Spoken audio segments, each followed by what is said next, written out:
شروع اللہ کے نام سے جو بڑا مہربان نہایت رحم کرنے والا ہے۔ بسم اللہ الرحمن الرحیم۔ صرف 3 بار یہ چھوٹی سی سورت پڑھی، لاکھوں دشمنوں کی زبانیں ایسی بند ہوئیں کہ قیامت تک نہ کھلیں۔ جان لیوا دشمن آپ کے قدموں میں ہوگا۔ پیارے دوستو، میری بہنوں اور میرے پیارے بھائیوں، چاہے مرد ہو یا عورت، ہر کسی کی یہ چاہت ہوتی ہے کہ اس کی ہر طرح کے فتنے سے، مصیبت سے اور پریشانی سے حفاظت ہو، اور اس کو کسی قسم کا کوئی دکھ نہ پہنچے۔ اور ہر کوئی یہ دعا بھی کرتا ہے کہ اس کے دشمنوں سے، درندوں سے اور پریشانیوں سے حفاظت ہو۔ یاد رہے کہ یہ دور فتنوں کا دور ہے، مادہ پرستی کا دور ہے۔ ہر کوئی ایک دوسرے سے آگے نکلنے کی کوشش میں لگا ہے، اور ایسے میں بھائی بھائی کو پیچھے چھوڑنے کی کوشش کرتا ہے، اور اگر کوئی آگے نکل جائے تو اس کے ساتھ حسد کیا جاتا ہے۔ گھروں میں اتفاق نہیں رہا، چھوٹی چھوٹی باتوں پر ناراضگیاں ہو جاتی ہیں جو دشمنی میں بدل جاتی ہیں۔ اس لیے اس دور میں یہ دعا کرنا لازم ہے کہ اللہ دشمن کے حسد اور اس کے شر سے ہماری حفاظت فرمائے۔ آج کی اس ویڈیو میں آپ کو دشمن کی زبان بندی کا ایک عمل بتانے جا رہا ہوں جو بہت ہی لاجواب عمل ہے، اور میں یہ عمل پہلے بھی بتا چکا ہوں کہ اس عمل سے کیا فائدہ ہوتا ہے۔ اس حوالے سے ایک بھائی کی کارگزاری بھی آپ کو سناؤں گا تاکہ آپ کو اندازہ ہو سکے کہ یہ عمل کیسے کام کرتا ہے، تاکہ آپ کا اس عمل پر پختہ یقین ہو جائے۔ عمل بہت ہی لاجواب ہے، اس کو مس مت کیجیے گا۔ ہر مسلمان کو چاہیے کہ ہر طرح کے فتنے، فساد اور حاسدین کے حسد اور دشمنوں سے حفاظت کے لیے لازمی اس وظیفے کو کرے۔ اس وظیفے کا تفصیلی طریقہ کیا ہے، اس بارے میں مکمل تفصیل جاننے کے لیے آپ سے التماس ہے کہ ویڈیو کو آخر تک ضرور دیکھیے گا۔ پیارے بھائیوں، وظیفے کا تفصیلی طریقہ بتانے سے پہلے آپ کو اپنے اس بھائی کی کارگزاری سناتا ہوں کہ جس نے اس وظیفے کے حوالے سے اپنے تجربات ہمارے ساتھ شیئر کیے ہیں۔ یہ بھائی میسج میں یوں مخاطب ہوتا ہے: السلام علیکم، آپ کا چینل 3 سالوں سے سبسکرائب کیا ہوا ہے۔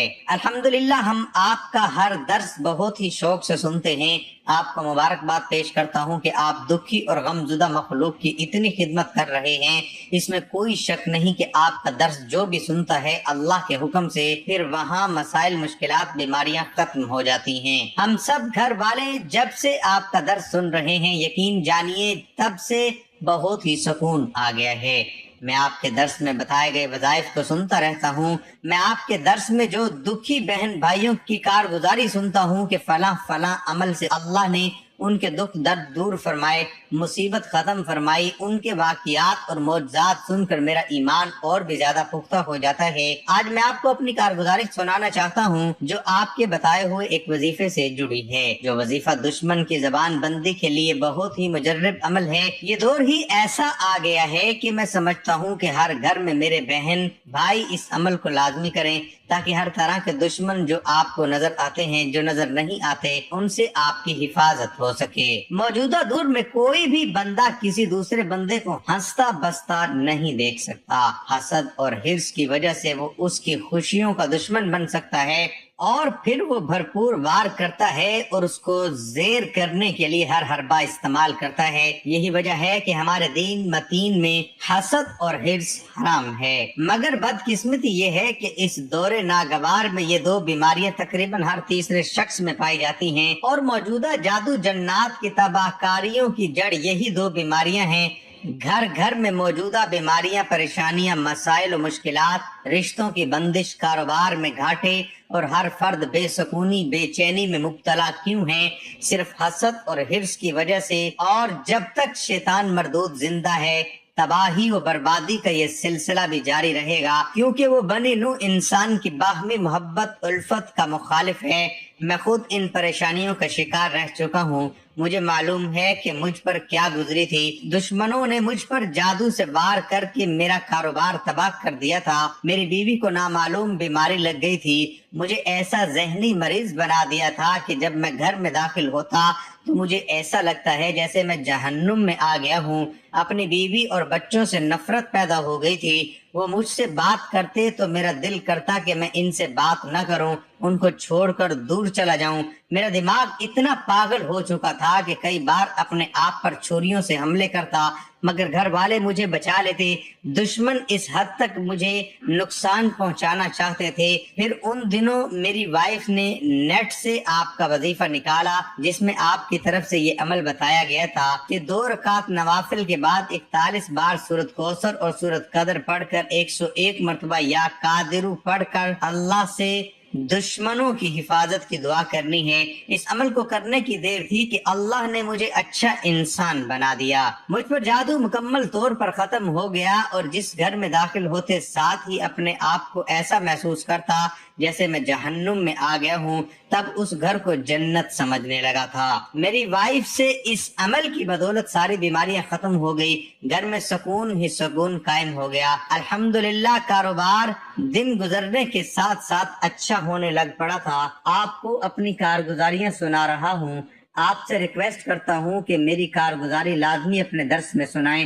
میرا یہ یقین بن گیا ہے کہ اس عمل سے دشمن کی ایسی زبان بند ہو جائے گی کہ وہ اپنی موت آپ مر جاتا ہے۔ اس عمل میں اللہ نے اتنی تاثیر رکھی ہے کہ جو زبان بندی کے ساتھ ساتھ دشمن اور ہر وقت برائی کرنے والے کو ایسا سبق سکھاتا ہے کہ وہ آپ کو جہاں بھی دیکھے گا ڈر کے مارے چھپ جائے گا۔ اور میرا یہ عقیدہ ہے کہ اس عمل کو کرنے سے انشاءاللہ اگر حاکم وقت بھی آپ کو قتل کرنے کا حکم دے تو وہ بھی موم ہو جائے گا، اور آپ کو قتل تو کیا بری نظر سے بھی نہیں دیکھ سکے گا۔ آپ اللہ تعالیٰ کے حصار میں ایسے آ جائیں گے کہ بڑے بڑے بدماش بھی آپ کا کچھ نہیں بگاڑ سکیں گے۔ آپ سے پھر ریکویسٹ کرتا ہوں کہ آپ ہماری یہ کارگزاری لازمی سنائیں تاکہ جو بہن بھائی اس پر عمل کریں تو ہمیں صدقہ جاریہ سے ثواب ملتا رہے۔ اللہ پاک آپ کو اور آپ کی نسلوں کو آباد رکھے، آمین۔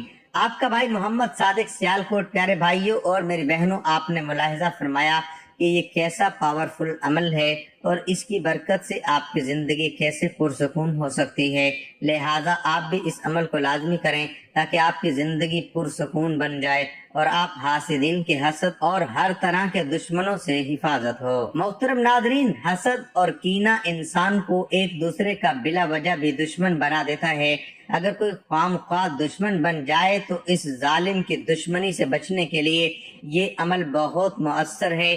انشاءاللہ وظیفہ ختم ہونے تک یا ہوتے ہی دشمن کے دل میں خوف الہی پیدا ہوگا اور وہ دشمن ترک کر دے گا، یا وہ علاقہ ہی چھوڑ جائے گا، یا وہ اپنے حالات کی بنا پر فوراً عاجز ہو جائے گا اور اس میں دشمنی کی سکت ہی نہیں رہے گی۔ تاہم یاد رکھیں کہ بلا وجہ کسی کو تنگ کرنے کے لیے ایسی دعا نہ کریں، کیونکہ اللہ کو دھوکہ نہیں دیا جا سکتا۔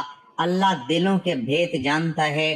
اپنے طرز عمل پر بھی لازمی غور کریں، اور جب یہ فیصلہ کر لیں کہ آپ واقعی بے قصور ہیں تو یہ عمل کریں۔ اللہ رب العزت نے سورۃ محمد کی 7ویں آیت میں ارشاد فرمایا، اے ایمان والو، اگر تم اللہ کے دین کی مدد کرو گے تو وہ تمہاری مدد کرے گا اور تمہیں ثابت قدمی عطا کرے گا۔ حق و باطل کے دونوں راستے ہر دور میں انسان کے سامنے رہے، اور اللہ تعالیٰ نے انسان کی نجات اور تباہی کا معیار اسی بات کو بنایا۔ ہر انسان کو اللہ نے صحیح فطرت پر پیدا فرمایا، اور پھر وہ حق و باطل میں سے جو راستہ بھی یہ انسان اختیار کرنا چاہے اللہ تعالیٰ نے انسان کو اس کا اختیار دے دیا۔ جو چاہے ایمان لائے، جو چاہے کفر اختیار کرے، لیکن ایمان والوں کے لیے نجات اور ظلم اور کفر اختیار کرنے والوں کے لیے جہنم کی آگ مقرر فرما دی۔ اب سلیم الفطر انسان حق کی تلاش میں رہتا ہے۔ جب حق کا راستہ مل جاتا ہے تو پھر اسے اس بات کا یقین ہوتا ہے کہ اللہ کی نصرت اور مدد اس کے ساتھ ہے، یہاں تک کہ وہ راہ حق میں جان بھی قربان کر دیتا ہے۔ لیکن کسی انسان کو باطل میں کشش نظر آتی ہے، اسے باطل میں اپنا ذاتی مفاد نظر آتا ہے، باطل کو اختیار کرنے سے اس کی انا کو تسکین ہوتی ہے۔ یقیناً باطل میں بھی بظاہر بہت سے فوائد نظر آتے ہیں، جب ہی تو بعض اوقات باطل راستے میں انسان اب بہت زیادہ پختہ ہو جاتا ہے اور اس سے ہٹنے پر آمادہ نہیں ہوتا۔ دوسری طرف راہ حق اختیار کرنے والا انسان جان و مال قربان کرنے کے جذبے سے حق پر قائم رہتا ہے اور اللہ کی نصرت اور اس کی مدد پر بھروسہ کرتا ہے۔ لیکن وہ وقت بڑی کڑی آزمائش کا وقت ہوتا ہے جب حق پر قائم رہنے والے کو بظاہر نصرت خداوندی کے آثار نظر نہیں آتے، اور یہ اللہ تعالیٰ کی مدد کے آثار اس لیے دکھائی نہیں دیتے کہ حق پر ہونے کے باوجود اس بندے سے کچھ ایسے اعمال سرزد ہو جاتے ہیں جو اللہ کی طرف سے آتی ہوئی مدد کو روک دیتے ہیں، جیسے غزوہ احد میں ہوا۔ رسول اللہ صلی اللہ علیہ وسلم نے ایک دستے کو ایک خاص دورے پر متعین فرمایا جہاں سے دشمن کے حملے کا خطرہ تھا، اور اس دستے کو تاکید فرما دی کہ اس جگہ کو خالی نہ چھوڑیں، چاہے فتح ہو یا شکست۔ جب پہلے ہی حملے میں کفار کے پاؤں اکھڑ گئے اور بھاگنا شروع ہو گئے، مسلمانوں کو اپنی فتح کا یقین ہو گیا تو مال غنیمت اکٹھا کرنے لگے، اور درے پر متعین دستہ بھی پہاڑ سے اتر کر مال غنیمت کی طرف متوجہ ہو گیا۔ دشمن نے درہ خالی دیکھ کر پیچھے سے حملہ کر دیا، جسے مسلمانوں کو جانی اور مالی نقصان اٹھانا پڑا۔ اللہ تعالیٰ نے قرآن میں غزوہ احد کے موقع پر فتح و نصرت نہ ملنے کی وجوہات کے بارے میں فرمایا، جب تم اللہ کے حکم سے کافروں کو قتل کر رہے تھے، یہاں تک کہ جب تم کمزور پڑنے لگے اور آپس میں جھگڑنے لگے، اور تم نے حکم عدولی کی، جبکہ اللہ نے تمہاری پسندیدہ چیز یعنی فتح و نصرت دکھا دی تھی، پھر اللہ نے وہی فتح شکست میں بدل دی تاکہ تمہارا امتحان لے کہ اللہ تعالیٰ نے تمہاری اس کوتاہی پر تمہیں معاف بھی کر دیا۔ قیامت تک کے لیے اللہ تعالیٰ نے اصول بتا دیا کہ رسول خدا صلی اللہ علیہ وسلم کی اطاعت نہ کرنے پر اللہ کی نصرت اور مدد ساتھ نہیں دیتی۔ اسی طرح جب مسلمان آپس میں جھگڑنے لگے تو پھر بھی راہ حق پر ہوتے ہوئے بھی اللہ کی مدد نصیب نہیں ہوتی، اور امت کو یہ سبق ملتا ہے کہ اگر اللہ کے راستے میں جہاد کرتے ہوئے دین کی بجائے دنیا کے مال و دولت کی طرف انسان متوجہ ہو جائے تو پھر بھی نصرت خداوندی ساتھ نہیں دیتی۔ راہ حق میں نصرت خداوندی انسان کے ساتھ کب شامل حال رہتی ہے، اس کا ذکر اللہ تعالیٰ نے سورۃ آل عمران کی 146 آیت میں فرمایا، اور بہت سے پیغمبروں کے ساتھ مل کر خدا پرستوں نے کافروں سے جہاد و قتال کیا، لیکن ان تکلیفوں کی وجہ سے جو ان کو خدا کی راہ میں پہنچی، نہ تو وہ سست ہوئے اور نہ کمزور ہوئے، نہ دشمنوں سے دبے، اور اللہ تعالیٰ صبر کرنے والوں کو پسند کرتا ہے۔ اس سے یہ اصول معلوم ہوا کہ اللہ کے مقرب بندوں کو راہ حق میں طرح طرح کی تکلیفیں اور ہر قسم کی مصیبتیں پہنچیں، لیکن انہوں نے ہمت نہ ہاری، نہ دشمنوں سے دبے، نہایت صبر و استقلال کے ساتھ اللہ کے دشمنوں کے سامنے ثابت قدم رہے۔ اس کے ساتھ ساتھ اپنی شجاعت اور اپنی افرادی قوت اور اپنے ساز و سامان پر نظر نہیں رکھی، بلکہ رب ذوالجلال پر رکھی، اور ساتھ ساتھ اپنے گناہوں کی مغفرت طلب کرتے رہے اور ثابت قدم رہنے کی دعا کرتے رہے، تو پھر اللہ تعالیٰ نے ان کو دنیا کا انعام اور آخرت کا بہترین انعام عطا فرمایا۔ حضرت امام حسین رضی اللہ تعالیٰ عنہ نے آخری رات خیمے میں اپنے ساتھیوں کے ساتھ استغفار اور دعاؤں میں گزاری۔ اس رات خیمے میں موجود ساتھی حضرت امام حسین رضی اللہ تعالیٰ عنہ کو سورۃ آل عمران کی یہ آیات بلند آواز میں پڑھتے ہوئے سن رہے تھے، یعنی اللہ تعالیٰ مسلمانوں کو اس حالت میں چھوڑنے والا نہیں جس پر تم ہو، یہاں تک کہ وہ پاک کو ناپاک سے الگ کر دے گا۔ ان کیفیات کو دیکھ کر خیمے میں موجود ہر شخص کو آنے والی آزمائش کا اندازہ ہونے لگا۔ حضرت زینب رضی اللہ تعالیٰ عنہ سے ضبط نہ ہو سکا۔ حضرت امام حسین رضی اللہ تعالیٰ عنہ نے فرمایا، اے میری بہن، اللہ سے ڈرو، موت تو یقیناً ایک آنے والی چیز ہے، یہاں تک کہ راہ حق میں مسلمان شہید ہو جائے تو بھی کامیاب۔ سورۃ محمد میں ارشاد باری تعالیٰ ہے، جو لوگ اللہ تعالیٰ کے راستے میں قتل کیے گئے، اللہ ان کے اعمال کو ضائع نہیں کرے گا، ان کو راہ ہدایت دکھائے گا، ان کے حال کو سنوارے گا اور جنت میں داخل کرے گا۔ اللہ رب العزت ہمیں راہ حق اختیار کرنے کی توفیق عطا فرمائے، اور پھر دنیا کے مال و دولت کی محبت کی جگہ ہمیں آپس میں اتفاق و محبت نصیب فرمائے، سستی اور کمزوری سے محفوظ فرمائے، ہمارے دلوں میں دین کی محبت پیدا فرمائے، زندگی کے ہر مرحلے میں اپنی اور اپنے حبیب صلی اللہ علیہ وآلہ وسلم کی اطاعت نصیب فرمائے، آمین یا رب العالمین۔ محترم ناظرین، اب چلتے ہیں وظیفے کی جانب۔ اس عمل کا تفصیلی طریقہ ملاحظہ فرما لیجئے۔ آپ نے سب سے پہلے اچھی طرح سے وضو کرنا ہے، اور اس عمل کو کرنے سے پہلے اگر حسب توفیق تھوڑا بہت صدقہ دے دیں تو بہت زیادہ فائدہ ہوگا۔ وضو کرنے کے بعد آپ نے 2 رکعت نماز صلاۃ الحاجات کی نیت سے ادا کرنی ہے، اور پھر جائے نماز پر بیٹھے بیٹھے آپ نے سب سے پہلے 3 مرتبہ درود ابراہیمی پڑھنا ہے۔ ایک بار ثواب کی نیت سے میرے ساتھ بھی پڑھ لیں۔ اللہم صلی علی محمد وعلی آل محمد کما صلیت علی ابراہیم وعلی آل ابراہیم انک حمید مجید۔ اللہم بارک علی محمد وعلی آل محمد کما بارکت علی ابراہیم وعلى آل ابراہیم انک حمید مجید۔ درود پاک پڑھنے کے بعد آپ نے 41 بار سورۃ کوثر کی تلاوت کرنی ہے۔ انا اعطیناک الکوثر فصل لربک وانحر ان شانئک هو الابتر، اور 41 مرتبہ ہی آپ نے سورۃ قدر کی تلاوت کرنی ہے۔ بسم اللہ الرحمن الرحیم، انا انزلناہ فی لیلۃ القدر وما ادراک ما لیلۃ القدر لیلۃ القدر خیر من الف شہر تنزل الملائکۃ والروح فیہا بإذن ربہم من کل امر سلام ہی حتی مطلع الفجر۔ اور اس کے ساتھ آپ نے اللہ تعالیٰ کے صفاتی نام یا قادرو کا 101 مرتبہ ورد کرنا ہے۔ یاد رہے کہ آپ نے یہ عمل ایسی جگہ کرنا ہے جہاں مکمل یکسوئی کے ساتھ اس عمل کو کر سکیں۔ اس طریقے پر آپ نے اس عمل کو یکسوئی کے ساتھ کرنا ہے، اور عمل کرنے کے بعد آپ نے درود پاک دوبارہ پڑھ کر اللہ رب العزت سے دعا مانگنی ہے۔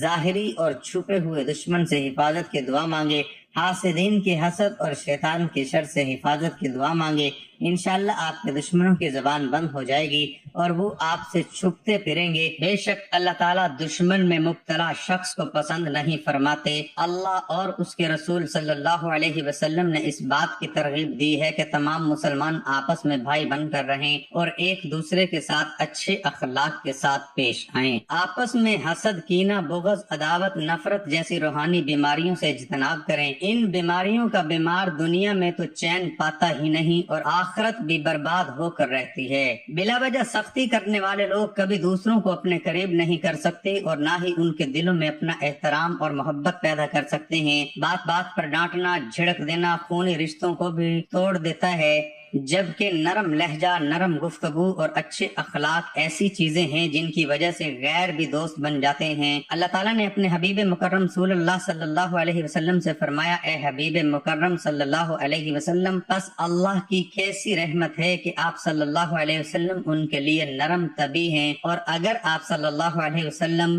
خو اور سخت دل ہوتے تو لوگ آپ کے گرد سے چھٹ کر بھاگ جاتے۔ سو آپ صلی اللہ علیہ وسلم ان سے درگزر فرمایا کریں اور ان کے لیے بخشش مانگا کریں۔ سخت مزاج لوگوں کو جہنم کی وعید سنائی گئی ہے۔ رسول اکرم صلی اللہ علیہ وسلم نے فرمایا، کیا میں تمہیں اہل جہنم کی خبر نہ دوں؟ وہ سخت مزاج، بدخو اور تکبر کرنے والے ہیں۔ لوگوں کو کسی بھی اعتبار سے اذیت دینا نفرت اور دوری کا باعث بنتا ہے۔ انسان تو انسان، جانور بھی اذیت دینے والے افراد سے دور بھاگتے ہیں۔ ایسے افراد کو نبی کریم صلی اللہ علیہ وسلم کے مبارک فرامین پر غور کرنا چاہیے۔ آپ صلی اللہ علیہ وسلم نے فرمایا، اللہ کے ہاں قیامت کے دن مرتبے کے اعتبار سے سب سے بدتر وہ شخص ہوگا جس کو لوگ اس کے شر کی وجہ سے چھوڑ دیں۔ نبی کریم صلی اللہ علیہ وسلم کا ارشاد گرامی ہے، جس نے مسلمان کو تکلیف دی اس نے مجھے تکلیف دی، اور جس نے مجھے تکلیف دی اس نے اللہ تعالیٰ کو تکلیف دی۔ یعنی جس نے اللہ تعالیٰ کو تکلیف دی بالا آخر اللہ تعالیٰ اسے عذاب میں گرفتار فرمائے گا۔ حضرت علی رضی اللہ تعالی عنہ بیان کرتے ہیں کہ رسول کریم صلی اللہ علیہ وسلم نے فرمایا، وہ شخص ہمارے گروہ میں سے نہیں جو مسلمان کو دھوکہ دے یا تکلیف پہنچائے یا اس کے ساتھ مکر کرے۔ انسان صرف خاک ہے، ہوا ہے، پانی ہے، اس سے زیادہ کچھ بھی تو نہیں ہے۔ انسان اگر اس میں اللہ نے اپنی روح نہ پھونکی ہوتی تو انسان کی اوقات ہی کیا تھی۔ اللہ نے اسے روح کے ذریعے پروان چڑھایا تو ہی انسان کہلانے کا مستحق ہوا، اور اسی کی نسبت انسان میں بہت سے صفات تجلی خدا نما ہے، مثلا معاف کرنا، رحم دلی سے پیش آنا، محبت کرنا، مدد کرنا اور کئی ایک صفات، مگر یہ سب تو 1% بھی نہیں۔ اس کے باوجود انسان میں غرور و تکبر کا بیج آخر کہاں سے اگ جاتا ہے؟ وہ کیوں یہ سوچنے لگتا ہے کہ وہ عقل کل ہے، وہ سب کچھ کر سکتا ہے، وہ جو کچھ بھی ہے بس اپنی ہی وجہ سے ہے، اس کے پاس جو کچھ بھی ہے تو وہ اس کے اپنے کارناموں کی بدولت ہے۔ کیا وہ نہیں دیکھتا کہ سورج کس طرح اپنے مقررہ کردہ وقت پر طلوع و غروب ہوتا ہے، یا چاند کس طرح رات کی تاریکی میں پردہ ڈالے ہوئے ہے، یا یہ آسمان کس طرح بغیر کسی کیل کے کتنی طوالت سے قائم و دائم ہے، یا یہ زمین ہے اور اس میں بڑے بڑے پہاڑ میخوں کی مانند گڑے ہیں تاکہ زمین کا توازن برقرار رہ سکے، اور کس طرح آسمان سے پانی برستا ہے تو ہی انسان اپنے پیٹ بھرنے کے قابل ہے، اور کیسا کیسا سبزہ کلیوں سے پھوٹتا ہے کس طرح موسم بدلتے ہیں، مگر انسان پھر بھی انسان ہے، وہ خود کو بہت بڑا سمجھتا ہے، حالانکہ یہ زمین بے شمار گناہ بڑی ہے، اور اس سے بھی بڑا سورج ہے، اور سورج سے بھی بڑے بڑے سیارے اس کائنات میں اپنے گردش و ایام میں مصروف کار ہیں۔ گویا انسان تو اس دنیا میں ایک نقطے کے برابر بھی نہیں، اگر روح نہ ہوتی تو وہ خاک ہی ہوتا، اور اس کی یہ روح اگر ابھی قبض کر لی جائے تو پھر وہ خود کو اپنے تمام تر غرور کے ساتھ کہاں کھڑا پاتا ہے۔ اسی لیے اللہ قرآن میں کہتا ہے کوئی جو غور و فکر کرے، انسان کو اللہ نے جو صلاحیتیں دی انہی کی بدولت اسے تمام مخلوقات پر برتری حاصل ہے، جن میں سب سے اہم اس کا دماغ ہے۔ انسان اپنے دماغ کا استعمال کرتے ہوئے کیا کیا کارنامے سر انجام نہیں دے سکتا، مگر یاد رہے کہ علم سارے کا سارا سکھایا ہوا اللہ ہی کا ہے۔ کیا آپ سمجھتے ہیں کہ انسان سے بہتر کوئی مخلوق خود انسان بنا سکتا ہے، جبکہ انسان کو تو اللہ نے بنایا، اور یقیناً انسان سے بہتر مخلوق بھی تو اللہ ہی بنا سکتا ہے، مگر یہ بات ہم انسانوں کی عقل میں نہیں آتی۔ جس طرح اللہ نے انسان کو بنایا اور اس کے اندر اپنی صفات کی تجلیوں کو روشن کیا، لیکن انسان کبھی بھی خدا سے بہتر نہیں ہو سکتا، بلکہ بہتر ہونا تو بہت دور کی اور ناممکن بات ہے۔ بالکل اسی طرح جب انسان کوئی شے بناتا ہے تو اس میں اپنی جیسی صلاحیتیں کسی حد تک وہ بے شک پروگرام کر دے، مگر وہ تخلیق کردہ چیز خود انسان سے بہتر نہیں ہو سکتی۔ بالا آخر ہوگی تو وہ انسان کی مخلوق ہی نہ، اب انسان چاہے کتنی بھی کوشش کیوں نہ کر لے، اسی حد تک ہاتھ پیر مار سکتا ہے جتنا کہ اللہ نے اسے اختیار دیا ہے، اور وہ اختیار بھی اگر اللہ اس سے چھین لے تو انسان روٹی توڑ کر کھا لینے کے قابل بھی نہیں۔ ہماری آج کی اس ویڈیو کو صدقے جاریہ کی نیت سے شیئر ضرور کیجیے گا۔ اے اللہ ہماری پریشانیوں کو دور کر دے، اے اللہ جو بیمار ہیں انہیں شفا کاملہ عطا فرما، اے اللہ جو بے اولاد ہیں انہیں اپنے خزانوں میں سے نیک اور صالح اولاد عطا فرما، اے اللہ جن کے جو کام رکے ہوئے ہیں وہ پورے کر دے، اے اللہ بچھڑے ہوں کو ملا دے، اے اللہ شادی شدہ جوڑوں میں محبت اور خلوص پیدا کر دے اور ان کی زندگیوں میں برکت ڈال دے، اے اللہ تمام لڑکے اور لڑکیوں کے نصیب اچھے کر دے، اے اللہ جو قرض کے بوجھ تلے دبے ہوئے ہیں ان کا قرض جلد سے جلد ادا کروا دے، اے رب العزت شیطان سے ہماری حفاظت فرما، اے اللہ حلال رزق کمانے کی توفیق عطا فرما۔ پیارے بھائیو، ہم امید کرتے ہیں کہ آپ کو ہماری آج کی یہ ویڈیو ضرور پسند آئی ہوگی۔ اللہ تعالیٰ آپ کو اپنے حفظ و امان میں رکھے، آمین۔